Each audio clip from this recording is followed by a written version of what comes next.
cochon dit à la poule: les œufs pour toi, c'est un engagement partiel. Le bacon pour moi, c'est un engagement total. Philippe Meyer a une conception très radicale de l'engagement. S'engager. S'engager sur un chemin, pour une cause, dans le mariage ou en amitié, politiquement. Étymologiquement, s'engager, c'est mettre en gage. Ou plus précisément, se mettre en gage. Car il y a ce petit S apostrophe devant qui change tout. Cela indique que c'est bien moi, toi, vous qui vous engagez. Cet engagement, petit ou grand, est une décision qui, certes, il y a une cause ou une personne, mais c'est un choix réfléchi et délibéré. Et nous avons choisi d'en assumer les obligations. Comme pour ce concours d'éloquence, par exemple. Voilà donc toute la problématique. S'engager représente donc quelque chose de paradoxal. Comment pouvons-nous librement choisir de nous engager, puis considérer que cet engagement réduit nos libertés? Certains diront que ce S apostrophe est une corde qui nous bride, que s'engager, c'est renoncer à d'autres voies, à une partie de notre temps, de notre confort et de notre tranquillité.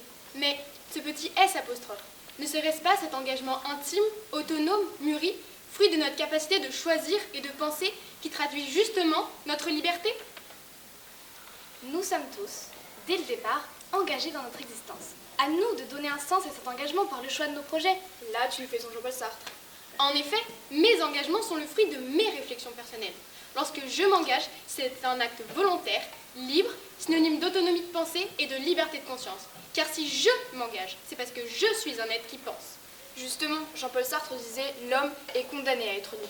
Par cette phrase, il voulait dire que la liberté ne se résume pas par l'absence totale des règles, mais par la capacité de faire des choix assumés et responsables. Ainsi, s'engager, c'est vivre pleinement, malgré certaines contraintes. Et oui, l'engagement peut vous faire peur et c'est bien naturel.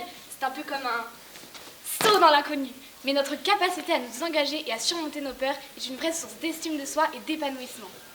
S'engager, c'est un acte positif, un don, une promesse. Et cela peut aller au-delà, vers un acte de résistance, une quête d'idéal. Martin Luther King, par exemple, il s'est opposé contre la ségrégation raciale aux États-Unis. Il apprenait la non-violence et a inspiré des milliers de personnes à croire à un idéal d'égalité, de justice et de liberté. S'engager, ça peut être un acte héroïque, une prise de risque au péril de sa vie.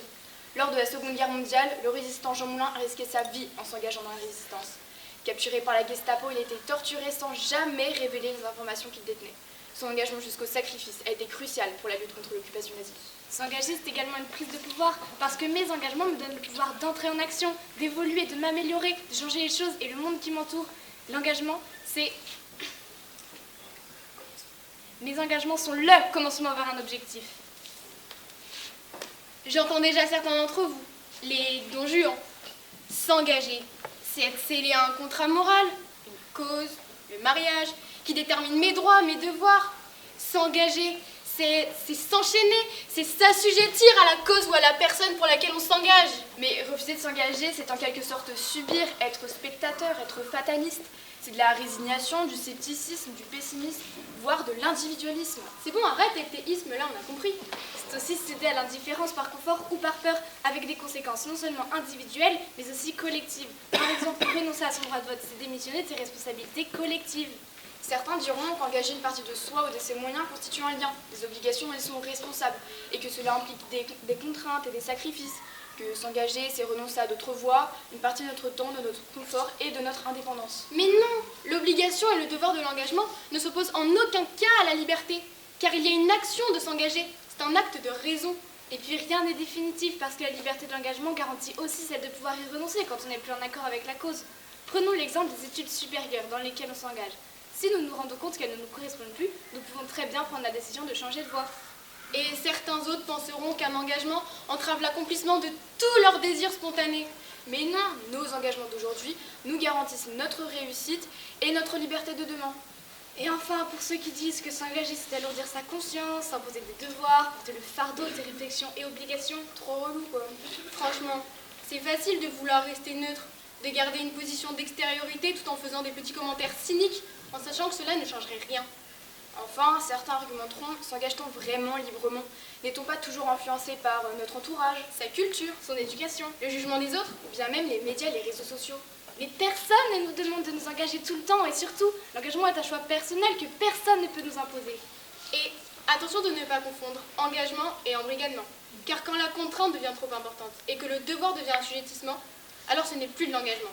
Ainsi, il ne faut pas confondre la littérature engagée et la propagande. Mais c'est peut-être lorsque l'on perd le droit ou la faculté de s'engager que l'on mesure à quel point c'est une action de liberté. Comme ces femmes afghanes, par exemple, privées de leurs droits, ou ces patients atteints de maladies cognitives privés de toute capacité de réflexion. S'engager, c'est donc pour certains perdre une part de sa liberté immédiate, mais c'est gagner une liberté plus puissante, plus durable, celle de suivre ses convictions, d'évoluer et de contribuer au monde. C'est perdre une part d'une liberté superficielle pour acquérir une liberté bien plus profonde, celle de donner un sens à sa vie. Vous, qui êtes des êtres justes, Vous qui êtes des êtres dotés de raison, vous, qui êtes des êtres dotés d'intelligence, Que se lèvent dans la salle ceux qui veulent s'engager pour un monde meilleur. Tu veux pas t'engager? Merci pour votre engagement. Vous pouvez vous asseoir.